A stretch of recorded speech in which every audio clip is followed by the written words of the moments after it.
Hi everyone, we're here at the American Library Association in McCormick Place in Chicago, and I'm sitting with author Sandy Petrovic, who has written 2 books. Well, she's written one and her son has written one. And Sandy, tell us what the books are about. So this book right here, David, my son, who is now 30, is autistic, and it goes through our whole life, this one. So it's pretty much written, co-authored. I write and he follows after me, but it goes through every developmental stage, from toddlerhood through young adulthood, including college transitioning, a period of bullying. It goes through job acquisition, and I write more and more, or I start and then he writes more and more as he develops and is able to express himself better, and by the end he pretty much writes the whole chapter on work affirmation. Amazing. And the book has won a Mom's Choice Award, which is not easy to earn, so it shows that the industry is embracing this as well.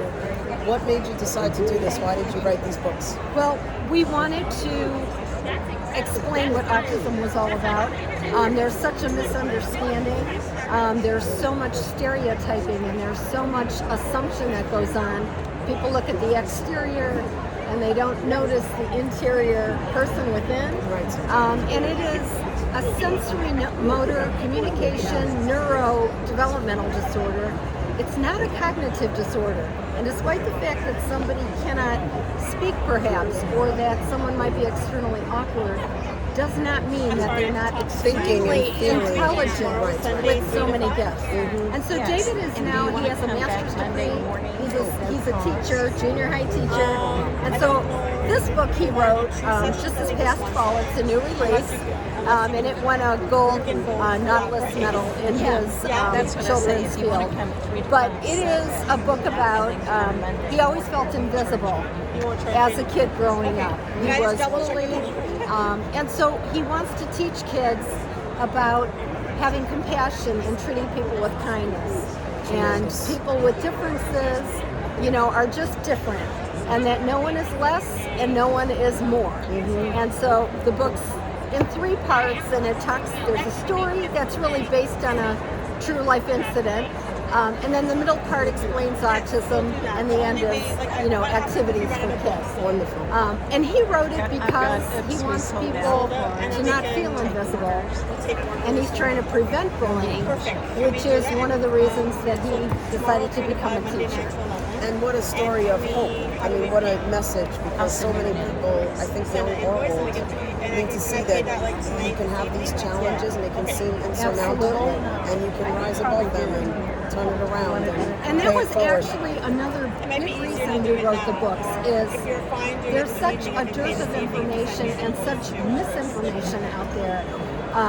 TV show, all kinds of things, and it's not really the realities of living with autism. So we wanted understanding, we wanted acceptance, we wanted opportunities, and so that's why, there's so many autistic people that are underemployed, unemployed, and they're capable.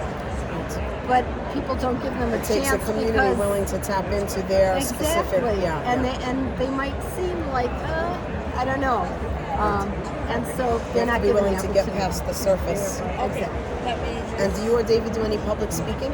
Actually, yes. He is a national public speaker. He did a TED Talk, and his big thing is, his favorite thing is speaking with teens and youth. It's autism awareness, it's education, it's the advantage and the worth of going through adversity. It's acceptance of differences in others and self. But his major thing is living with kindness and bully prevention. But he speaks to all different. In fact, this book, Expect a Miracle, is actually a required read in a couple college courses. Oh, fantastic! Because it's for professionals, it's for parents, it's for autistic people. Right. It's for everyone. People that just want to know about autism. And so just tell us briefly about the titles. What's significant about the way the titles are designed? Expect a miracle. It's really the subtitle that's important. Okay. Understanding and living with autism. Right. The main title in no way infers that we think David's outcome is miraculous. The reason it's named that is because when he was in a special needs school, at our first auction, my husband bought or won a beautiful stained glass window that said "Expect a Miracle," and I hung it in his bedroom window. And every morning when the sun would shine in, it would motivate me to keep on going. Right. And then throughout our lives, the people that came into our lives, the opportunities, so many what I really feel were miracles. And so expect a miracle, and that's the result. And if you notice, the expect has a backwards E. Yes, and I we saw that on this one carry as well. that through with See Me. And you'll have to read the books to find out why, but he walks to a different direction. In his own path. And it's all cool. That's terrific. Well, congratulations Thank on you the very success so much. far. Thank you for being with us. Thank you. Thank you.